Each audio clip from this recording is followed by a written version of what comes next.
જોરથી બોલો જય અંબે, હોશથી ચાલો જય અંબે, જોશથી ચાલો જય અંબે.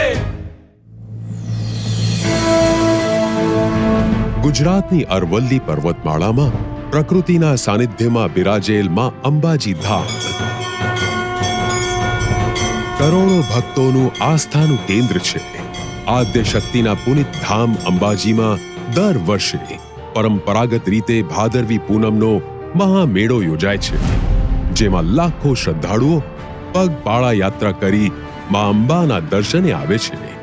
યાત્રાળુઓની સગવડતા સુનિશ્ચિત કરવા માટે વિવિધ સંસ્થાઓ અને સેવા મંડળીઓ દ્વારા યાત્રાધામ માર્ગ પર વિવિધ સ્થળોએ ભોજન, આરામ અને તબીબી સુવિધાઓની વ્યવસ્થા કરવામાં આવે છે. આ યાત્રાના માર્ગ પર ઉત્પન્ન થતા ઘન કચરાના એકત્રીકરણ, વર્ગીકરણ તથા યોગ્ય રીતે નિકાલ થાય તે અંગે Gujarat pollution control board, GPCB, નેપ્રા અને Gujarat dye stuff manufacturer association GDMA દ્વારા યોગ્ય આયોજન કરવામાં આવ્યું, જેમાં કચરો એકત્ર કરતા વાહનો, સાયકલો, ઇલેક્ટ્રિક વાહનો ઉપરાંત નેપ્રાના સ્વચ્છતા સેનાની ટીમ અને સ્વયંસેવકોને ગુજરાતના માનનીય મંત્રી શ્રી મુળુભાઈ બેરા અને રાજ્ય કક્ષાના મંત્રી શ્રી મુકેશભાઈ પટેલ દ્વારા લીલી ઝંડી બતાવીને ફ્લેગ ઓફ સેરેમનીથી સ્વચ્છ પર્યાવરણ પદયાત્રાની શરૂઆત કરવામાં આવી. ભક્તિ સાથે પ્રકૃતિનું સંરક્ષણ એ આપણી નૈતિક ફરજ છે. પદયાત્રા દરમિયાન ઉપયોગમાં લેવાતી ખાદ્ય સામગ્રી, પ્લાસ્ટિકની પ્લેટો, ગ્લાસ, પાણીની બોટલો, ફૂડ પેકેટ્સ અને અન્ય ચીજ વસ્તુઓ રસ્તાઓ પર પડેલી રહે છે. આ વિશાળ કચરાને કેવી રીતે દૂર કરવો કે જેથી પર્યાવરણ પર તેની વિપરીત અસર ન થાય. અંબાજી પદયાત્રાને સ્વચ્છ પર્યાવરણ યાત્રા બનાવવા અને દરેક વ્યક્તિમાં પ્લાસ્ટિકના ઉપયોગ વિશે જાગૃતિ આવે તે માટે જીપીસીબી, નેપ્રા અને GDMA સાથે મળી આ કચરાના વ્યવસ્થાપનની જવાબદારી સ્વીકારી. નેપ્રાએ દરેક પાસાને ધ્યાનમાં રાખી પદયાત્રા સાથે જોડાયેલા સ્વયંસેવકો તેમજ સ્વચ્છતા સેનાની ટીમને તાલીમ આપી આ પહેલની સાનુકૂળ અસર કરવાનો વ્યાપક પ્રયાસ કર્યો, જેમાં 31 સ્વયંસેવકો, 118 સફાઈ કર્મી, 12 સાયકલો, 15 ઇલેક્ટ્રિક વાહનો તથા નાના તેમજ મોટા વાહનોની મદદથી આ પદયાત્રાને સ્વચ્છ પર્યાવરણ યાત્રા બનાવવા જોડ્યા.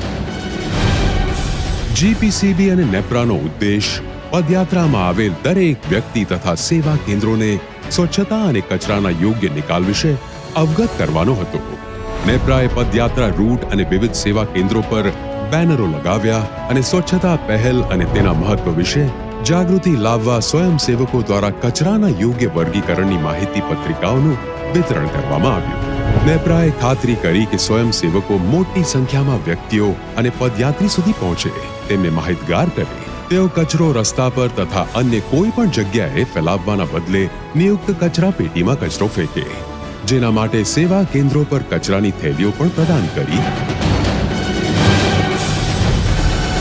તેમજ જીપીસીબી અને નેપ્રાએ શહેરી નાટક દ્વારા દરેક યાત્રાળુઓને સંવેદનશીલ કરવા માટે શક્ય તમામ પ્રયત્નો કર્યા. વધુમાં વધુ લોકો સુધી માહિતી પહોંચે તે માટે સેવા કેન્દ્રો તથા સમગ્ર ગુજરાત પર જિંગલ્સ પણ પ્રસારિત કરવામાં આવી. જેમ અમારા મિત્રો સાથે ઊભા છે પ્રમાણે અમારા સહકાર મિત્રોથી અમે આ સેવાનો કેમ્પ કરીએ છીએ. અમદાવાદથી અંબાજી વચ્ચે જે પણ વેસ્ટ કલેક્શન, જે પ્લાસ્ટિક વેસ્ટ કે જે કુદરતી સૌંદર્યને નુકસાન પહોંચાડે છે, એનું સહભાગી કામ નેપ્રા કંપની વેસ્ટ કલેક્શન જે એનું કલેક્શન કરે છે, અમે એમનો સહકારથી એમનો આભાર માનીએ છીએ. ને અમારે 24 કલાક આ તમે જોયું હશે કે બધું અમારે સુવાની, જમવાની બધી સારી સગવડ હોય છે, પણ જે સગવડની અંદર અમને જે તકલીફ પડતો હોય કચરાની, જે નેપ્રા કંપની આ કચરો બધો ઉપાડી ને રિસાયકલિંગ કરે, ઠેઠ અમદાવાદથી આવે ને ઠેઠ અંબાજી લગીને બધી સેવા એ પૂરી કરે છે. જીપીસીબી અને નેપ્રાનો બીજો ઉદ્દેશ યાત્રાના વિવિધ રૂટ પર એકઠા થયેલા તમામ કચરાના યોગ્ય નિકાલની અનુષ્ઠિત કરવા પર હતો. નેપ્રા દ્વારા તમામ સેવા કેન્દ્રો અને લગભગ 363 કિલોમીટરથી પણ લાંબા યાત્રા માર્ગમાં જમા થયેલ કચરો એકત્ર કરી રસ્તાઓ સાફ કરવામાં આવ્યા. 18 જેટલા ગામોનો ડમ્પિંગ સાઇટ પરનો કચરો પણ એકત્ર કર્યો.